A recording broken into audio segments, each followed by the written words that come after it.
Hello and welcome to the Game Boy Game tier list. In this video series we'll make a tier list of every Game Boy game. Obviously we can just rank the games that we reviewed, and we start with the games from the 1 hour collection of Game Boy games. I will link the video so you can watch the reviews there. Okay, so let's start.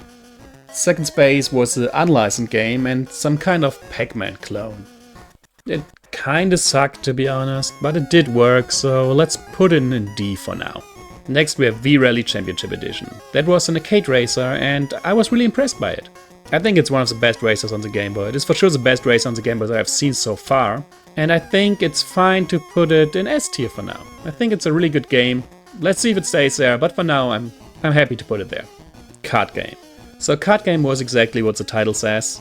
It is a game about different card games like 5-card draw poker, blackjack and page 1. And you have like some fortune teller function. I think it was funny, but also not really more. I think we put it in C for now. Bonk's Revenge, on Europe known as BCK2, is a platformer and I really liked it. It looks good, the gameplay was fun, and it didn't overstate its welcome. I think it was a fun game. It didn't impress me as much as V-Rally, so for now we put it in A. Contra Spirits, also Contra the Alien Wars, is a run and gun or shoot 'em up game and was a port of a SNES game. That is not often done for the Game Boy, and that for good reason. Still, I really liked it. I think it was a fun game, very ambitious for sure, and for now we put it in B. Turrican. Turrican I didn't like as much as Contra. I think it was a fine port of the NES game, but it was also quite boring. It didn't look so nice, didn't have so much stuff to do, and you could change in such a buzzsaw, which I thought was a weird power-up. I didn't really like Turrican much, but it was well made. Let's put it to C. Ultraman Toushi Gekiden is a platformer based on Ultraman, and I really had fun with the game. It is a short playthrough, but it looks nice, it has really big sprites, and it was a fun playthrough. Since I don't think it is the best game that is on the Game Boy or anything like this, I think it's an average game, but because it's so short it's worth it, I put it to B. Rodland is a port of an arcade game, and it didn't impress me much. I think it was a bit weak from the gameplay, and I put it to D. Trax, a vertical shooting game in which you drive around with a tank and you shoot everything you see.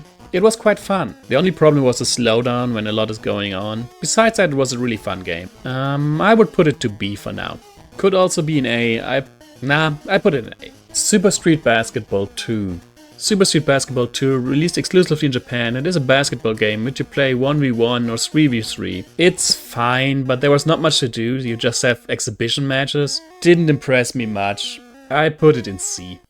Zool, Ninja of the Nth Dimension. It is a jump and run game. It's okay, I had fun playing it, but it's also quite difficult. But it has a great theme song, and for that I put it into C. The great theme song alone is not enough to put it higher. Gator is a puzzle action game, which looks quite nice and has very good puzzles later on. I really liked it, and I put it to A. Shippū Iron League is a platformer based on the anime Shippū Iron League, and was a lot of fun. You have unique characters that do different sports and have movesets based on that sport. You can always change between the characters. I think it was a good game, and I put it to A. Next we have Double Yakuman II. It released 1993 exclusively in Japan and is a game about Mahjong. Not like Mahjong Solitaire, but like the real Mahjong game, which I like to play, so I liked that game. Sadly it was very average. Everything was fine, but also not more. Since it's very average, I put it to C. In Peetan you're playing a mother chicken that is protecting her children with shooting eggs to make them on seesaws jump, and it's kind of a puzzler game. It was not very interesting, it also didn't look very good. I think it's fair to put it in D. Panel no Ninja Kesamaru is a puzzler game from 1992, exclusively for Japan, and it was very boring. You have some puzzles that are okay, but not more, and the game is really not trying to do anything presentation-wise. I think it's a bit below average. Let's put it to D. Heavyweight Championship Boxing. This game is from 1990 and was an early Game Boy game. It is looking fine, but the gameplay and the presentation are both very simple. I would say it's an average game at best, so let's put it where average games go, and that is in C. Aguri Suzuki F1 Super Driving. This game is from 1993 and exclusively in Japan. The presentation of the game was okay and the gameplay was okay too. Sadly there's really no outstanding features, and especially compared to a V-Rally Championship Edition, it kinda sucked. I put it to D. Kirby Star Stacker. This game is a Tetris-like puzzler with Kirby as the main protagonist. I think it looked good, it was fun, not too innovative, but also a good game. I put it to B. Tom and Jerry 2 Frantic Antics or Tom and Jerry 2 the movie. This game is a platformer and felt like a typical movie license game. Not bad, not special, very average. I put it to C. Ultima Runes of Virtue. This game is a RPG dungeon crawler from the famous Ultima series, and it hurts me a bit to say, but I didn't really like it. I think the presentation was too simple, even for the Game Boy, and the gameplay was annoying me a bit too. Some of you might not agree with that, and that's fine, but I put it to D. Sorry, Ultima. Onigashima Punchik 10. This game is from 1991 and released exclusively in Japan. It is kind of a casino simulation. I think the tables themselves look fine, but the overworld, the casino, is looking so shabby. I didn't like it. And I put it to D. I think it's too good to be put in F. They have a lot of different tables, they look fine, but in some other areas I really didn't put any effort in. Mahu Kishi Rain Earth 2nd, The Missing Colors. This game is from 1995, so quite a late Game Boy game and released exclusively in Japan. I was really impressed by the presentation, they even had voice lines and everything. Gameplay wise it was a bit average, but still the good presentation is keeping it high. I put it to B.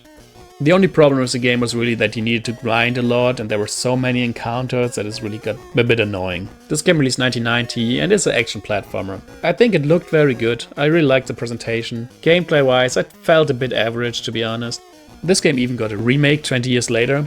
I don't really get why, because I didn't think it was that special. But it was also not bad. I think it's an average game and I put it to C. Battleship. What to say about Battleship? It is exactly what the name says. It is a game about Battleship. It does that good, but also nothing more. So I guess C is fine. I mean, it does what it wants to do, but yeah, I put it to C. Night Quest. Night Quest from 1991 and is a RPG game. They used all the mechanics of an RPG game and made them as simple as possible. I respect that, and I think the presentation of the game was fine. Different attacks and spells had different animations, the enemies looked cool, and the gameplay was really streamlined, so that was fine. On the other hand, the game is really a grind fast, so you need to love grinding. But still, I think it's a good game, and I put it to B. International Superstar Soccer. This game's from 1998, a really late Game Boy game, and it really looks cool. The presentation itself is very impressive. The only problem is they kinda didn't make it fun, presentation-wise and gameplay-wise, so I think in the end it's a very average game. I even would put it to... yeah, I put it to C. I saw the moment for D, but that would also be unfair.